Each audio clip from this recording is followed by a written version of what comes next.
ലോണാപ്പുമായി ബന്ധപ്പെട്ട ഭീഷണി 37കാരൻ ആത്മഹത്യ ചെയ്തു. പാലക്കാട് മേനോൻപറയിൽ 37കാരൻ ആത്മഹത്യ ചെയ്തത് ലോണാപ്പുമായി ബന്ധപ്പെട്ട ഭീഷണി മൂലമാണെന്ന ആരോപണവുമായി കുടുംബം രംഗത്ത് വന്നു. മേനോൻപറ സ്വദേശി അജീഷിന്റെ മരണത്തിലാണ് കുടുംബത്തിന്റെ പരാതി. എടുത്തതിൽ കൂടുതൽ പലിശ സഹിതം തിരിച്ചടച്ചിട്ടും ഭീഷണി തുടർന്നെന്ന് കുടുംബം ആരോപിക്കുന്നു. റൂബിക് മണി എന്ന ലോണാപ്പിൽ നിന്ന് അജീഷ് പണം കടം വാങ്ങിയിരുന്നുവെന്നും തിരിച്ചടവ് വൈകിയതോടെ അപരിചിതമായ ഒരു നമ്പറിൽ നിന്ന് ഭീഷണികൾ വന്നതായും ബന്ധുക്കൾ പറയുന്നു. അജീഷിന്റെ മോർഫ് ചെയ്ത ദൃശ്യങ്ങൾ പ്രചരിപ്പിക്കുമെന്ന് പറഞ്ഞ് ഭീഷണിപ്പെടുത്തിയതായി ബന്ധുക്കൾ ആരോപിക്കുന്നു. ഇതിൽ മനംനൊന്താണ് യുവാവ് ജീവനൊടുക്കിയതെന്നും അജീഷിന്റെ സഹോദരൻ പറഞ്ഞു. സംഭവത്തിൽ ബന്ധുക്കൾ പോലീസിന് പരാതി നൽകിയിട്ടുണ്ട്. യുവാവിനെ തലക്കടിച്ച് കൊലപ്പെടുത്തിയ കേസിലെ പ്രതിയെ തമിഴ്നാട്ടിൽ നിന്ന് പിടികൂടി. കൊല്ലം സ്വദേശി മുഹമ്മദ് അലിയെയാണ് എറണാകുളം സെൻട്രൽ പോലീസ് പിടികൂടിയത്. കരുനാഗപ്പള്ളി സ്വദേശി അഭിജിത്തിനെയാണ് കഴിഞ്ഞ മാസം മുഹമ്മദ് അലി കൊലപ്പെടുത്തിയത്. അഭിജിത്തിനെ എറണാകുളം നോർത്ത് റെയിൽവേ സ്റ്റേഷന് സമീപം ആളൊഴിഞ്ഞ വീട്ടിൽ മരിച്ച നിലയിൽ കണ്ടെത്തുകയായിരുന്നു. മൃതദേഹം കണ്ടെത്തുമ്പോൾ 2 ദിവസത്തെ പഴക്കമുണ്ടായിരുന്നു. തുടർന്നുള്ള അന്വേഷണത്തിൽ മുഹമ്മദ് അലിയാണ് കൊലയ്ക്ക് പിന്നിലെന്ന് കണ്ടെത്തുകയായിരുന്നു. ഇരുവരും തമ്മിലുള്ള തർക്കം കൊലപാതകത്തിലേക്ക് നയിക്കുകയായിരുന്നുവെന്നാണ് നിഗമനം. അഭിജിത്തിന്റെ തലക്കടിച്ചതിന് പുറമെ നെഞ്ചിലും കുത്തേറ്റിരുന്നു. ഫേസ് ക്രീം മാറ്റിവെച്ചതിൽ തർക്കം. അമ്മയെ മർദ്ദിച്ച വാരിയല് തകർത്ത മകൾ പിടിയിൽ. എറണാകുളം പനങ്ങാട് ഫേസ് ക്രീം മാറ്റിവെച്ചതുമായി ബന്ധപ്പെട്ട തർക്കത്തെ തുടർന്ന് മാതാവിനെ മർദ്ദിച്ച വാരിയല് തകർത്ത മകൾ പിടിയിൽ. ഫേസ് ക്രീം നോക്കിയ സമയത്ത് അത് കണ്ടില്ല.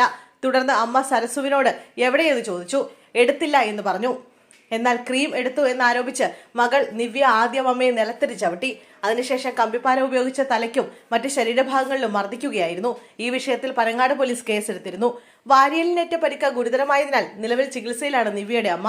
ഇന്ന് പുലർച്ചെയാണ് പനങ്ങാട് നിന്ന് പോലീസ് സംഘം വയനാടെത്തി നിവ്യ അറസ്റ്റ് ചെയ്തത്. മകൾ മർദ്ദിച്ചത് ചൂണ്ടിക്കാണിച്ച് അമ്മ നൽകിയ പരാതിയിലാണ് അറസ്റ്റ്.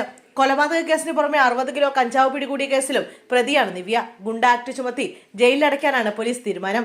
നിവ്യയെ ഒളിവിൽ കഴിയാൻ സഹായിച്ചവരെ കേന്ദ്രീകരിച്ചും അന്വേഷണം നടക്കുന്നുണ്ട്. അധ്യാപകനെ മർദ്ദിച്ച് കവർച്ച നടത്തിയ സംഭവത്തിൽ 3 പേർ പിടിയിൽ. അധ്യാപകൻ താമസിച്ചിരുന്ന ഫ്ളാറ്റിന്റെ വാതിൽ ചവിട്ടി തുറക്കുകയും മർദ്ദിച്ച് കവർച്ച നടത്തുകയും ചെയ്ത സംഭവത്തിൽ 3 പേരെ പോലീസ് അറസ്റ്റ് ചെയ്തു. കോഴിക്കോട് പാറമൽ സ്വദേശി മുഹമ്മദ് ജാസിർ, പള്ളിത്താഴം സ്വദേശി മുഹമ്മദ് നിഗാൽ, കുറ്റിക്കാട്ടൂർ സ്വദേശി മുഹമ്മദ് സൂർക്കാത്ത് എന്നിവരാണ് പന്തീരാങ്കാവ് പോലീസിന്റെ പിടിയിലായത്.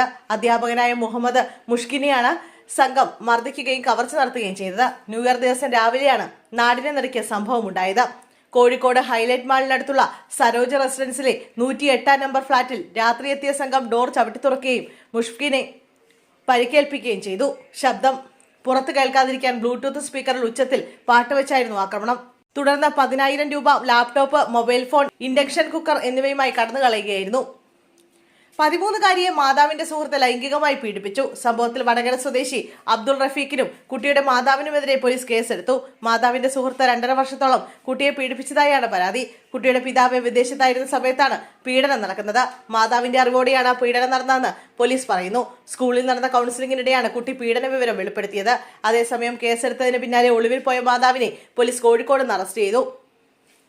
1-ാം പ്രതി റഫീഖ് വിദേശത്താണുള്ളത്. ഇയാളെ കസ്റ്റഡിയിലെടുക്കാനുള്ള നീക്കവും പോലീസ് ആരംഭിച്ചു. 13കാരി നിലവിൽ CWCയുടെ സംരക്ഷണയിലാണ്. പ്രായപൂർത്തിയാകാത്ത പെൺകുട്ടിയോട് ലൈംഗിക അതിക്രമം. അറസ്റ്റിന് പിന്നാലെ പോക്സോ കേസ് പ്രതി പോലീസ് വാഹനം തകർത്തു. കാട്ടമ്പള്ളിയിൽ വെച്ച് പ്രായപൂർത്തിയാകാത്ത പെൺകുട്ടിയെ കയറിപ്പിടിച്ച കേസിൽ തമിഴ്നാട് തിരുനെൽവേലി സ്വദേശി പരമശിവമാണ് പിടിയിലായത്. അറസ്റ്റിന് പിന്നാലെ പോലീസ് വാഹനം ഇയാൾ ആക്രമിച്ചു. സ്റ്റേഷനിൽ വെച്ച് ഇയാൾ പോലീസ് വാഹനത്തിന്റെ ചില്ലടിച്ച് തകർത്തു. വൈദ്യപരിശോധനയ്ക്കിടെ ആശുപത്രിയിലും പ്രതി പരാക്രമം കാണിച്ചു. നിരവധി മോഷണ കേസുകളിലും പരമശിവ പ്രതിയാണെന്ന് പോലീസ് പറഞ്ഞു. മലപ്പുറത്ത് യുവതി ഭർത്താവിനെയും ഭർത്തൃമാതാവിനെയും കത്തിക്കൊണ്ട് കുത്തി പരിക്കേൽപ്പിച്ചു. മലപ്പുറം നിരപ്പറമ്പിലാണ് സംഭവം. പള്ളത്ത് വീട്ടിൽ ഭരചന്ദ്രൻ, മാതാവ് കോമളവല്ലി എന്നിവർക്കാണ് കുത്തേറ്റത്. കുടുംബ വഴക്കിനിടെയായിരുന്നു ആക്രമണം. സംഭവത്തിൽ ഭരചന്ദ്രന്റെ ഭാര്യ 23കാരി സജീനെ പോലീസ് കസ്റ്റഡിയിലെടുത്തു. പരിക്കേറ്റ 2 പേരെയും കോട്ടയ്ക്കൽ സ്വകാര്യ ആശുപത്രിയിൽ പ്രവേശിപ്പിച്ചു. 2 പേരുടെയും പരിക്ക് ഗുരുതരമല്ലെന്നാണ് വിവരം. നെയ്യാറ്റിൻകരയിലെ 1 വയസ്സുകാരന്റെ മരണം കൊലപാതകം. കുട്ടിയുടെ അച്ഛൻ കുറ്റം സമ്മതിച്ചു. കുട്ടിയെ മടിയിലിരുത്തി കൈമുട്ടുകൊണ്ട് വയറ്റിലിടിച്ചുവെന്നാണ് കുട്ടിയുടെ അച്ഛൻ ഷിജിന്റെ മൊഴി. നെയ്യാറ്റിൻകര ഡിവൈഎസ്പിയുടെ നേതൃത്വത്തിൽ ഇന്ന് വൈകിട്ട് നടത്തിയ ചോദ്യം ചെയ്യലാണ് കുറ്റസമ്മതം നടത്തിയത്.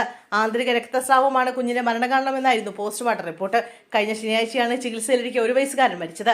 മരണത്തിൽ ദുരൂഹത തുടരുന്നതിനിടെയാണ് കുട്ടിയുടെ അച്ഛന്റെ കുറ്റസമ്മതം. അച്ഛന് കുറ്റം സമ്മതിച്ചതോടെ കൊലപാതകമടക്കമുള്ള വകുപ്പുകൾ ചേർത്ത് പോലീസ് കേസെടുക്കും.